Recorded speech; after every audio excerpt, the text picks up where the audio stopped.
Assalamualaikum warahmatullahi wabarakatuh. Perkenalkan, nama saya Gina Salma Zain dengan NIM 2003102120.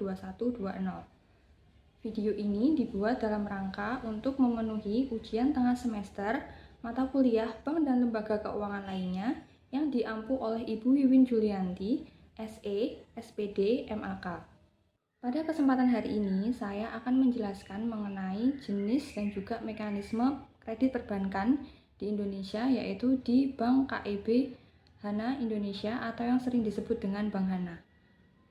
Sebelumnya, saya akan menjelaskan mengenai profil singkat dari Bank Hana Indonesia. Jadi pada tahun 2013, PT Bank Hana melakukan langkah strategis untuk melakukan penggabungan usaha dengan PT Bank KEB Indonesia untuk menciptakan sinergi dalam bisnis perbankan. Dan kemudian pada tahun 2020, Bank KEB Hana melakukan rebranding menjadi Bank Hana. Nah, dengan perubahan tersebut, Bank Hana siap untuk memperkuat daya saingnya baik di Indonesia maupun di global. Setelah itu, saya akan menjelaskan mengenai jenis dan juga mekanisme kredit perbankan di Bank KEB Hana Indonesia. Jadi, ada dua mekanisme kredit, yaitu yang pertama ada kredit modal kerja atau yang sering disebut dengan KMK, dan yang kemudian yang kedua itu adalah kredit pemilikan rumah atau yang sering disebut dengan KPR. Baik, selanjutnya saya akan menjelaskan mengenai jenis kredit yang ditawarkan, yaitu yang pertama ada kredit kepemilikan rumah atau yang sering disebut dengan KPR.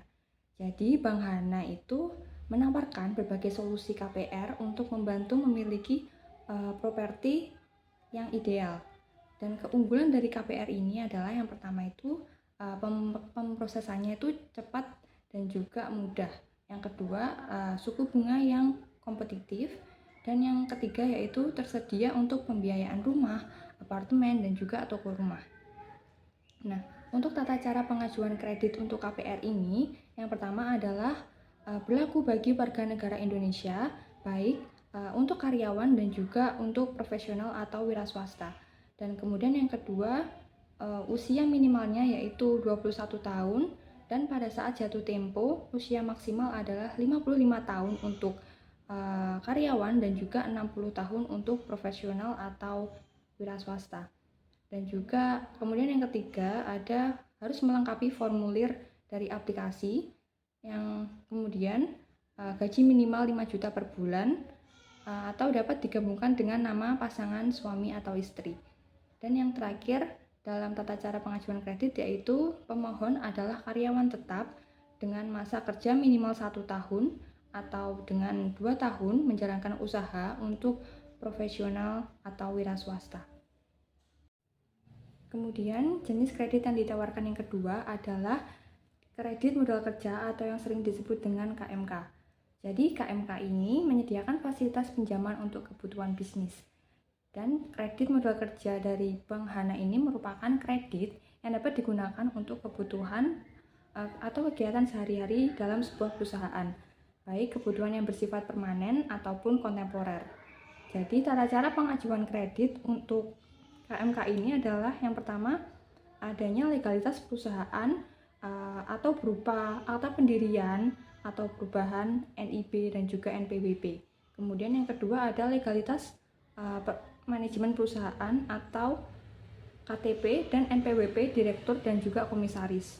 Yang ketiga ada laporan keuangan 3 tahun terakhir yang sudah diaudit dan laporan keuangan tahunan berjalan atau in-house. Yang kemudian yang keempat itu ada rekening koran yang terkait transaksi dan operasional bisnis selama 6 bulan terakhir. Kemudian yang kelima adanya informasi pemasok atau pelanggan. Dan yang keenam ada dokumen jaminan yang berupa sertifikat IMB, PBB, dan juga list mesin.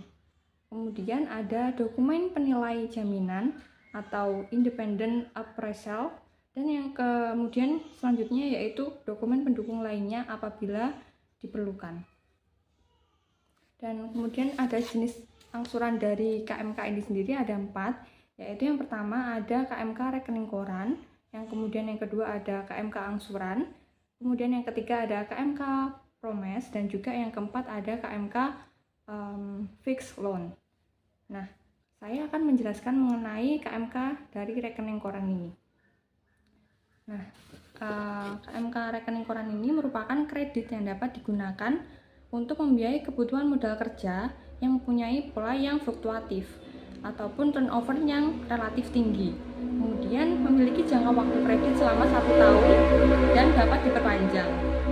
Dan juga penarikannya tuh dapat dilakukan di setiap saat dengan menggunakan sarana cek, biliet giro, dan juga dokumen lain yang sah.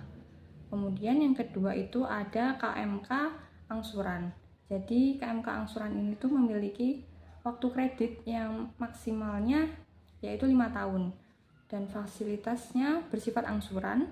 Kemudian penarikannya itu sesuai dengan rencana si debitur dengan toleransi penarikan sesuai dengan perjanjian yang sudah ditentukan sebelumnya.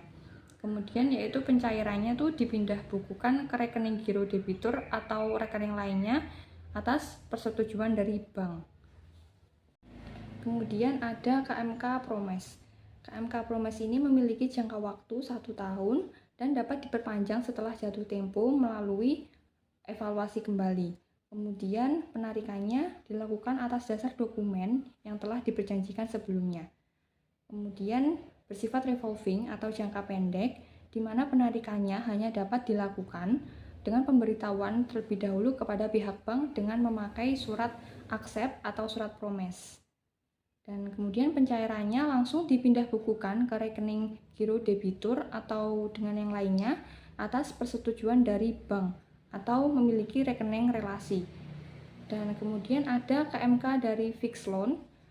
KMK fixed loan ini tuh memiliki jangka waktu kredit selama 1 tahun dan dapat diperpanjang setelah jatuh tempo. Nah, yang KMK fixed loan itu tuh bersifat non-revolving atau umumnya penarikan dilakukan sekaligus, namun dapat ditarik secara bertahap sesuai dengan perjanjian dengan menggunakan surat accept atau surat promise. Dan yang terakhir adalah pencairannya itu dapat langsung dipindah bukukan ke rekening giro debitur atau lainnya atas dasar persetujuan dari bank. Sekian penjelasan saya mengenai jenis dan juga mekanisme kredit perbankan di Bank KIB Hana Indonesia. Kurang lebihnya mohon maaf. Wassalamualaikum warahmatullahi wabarakatuh.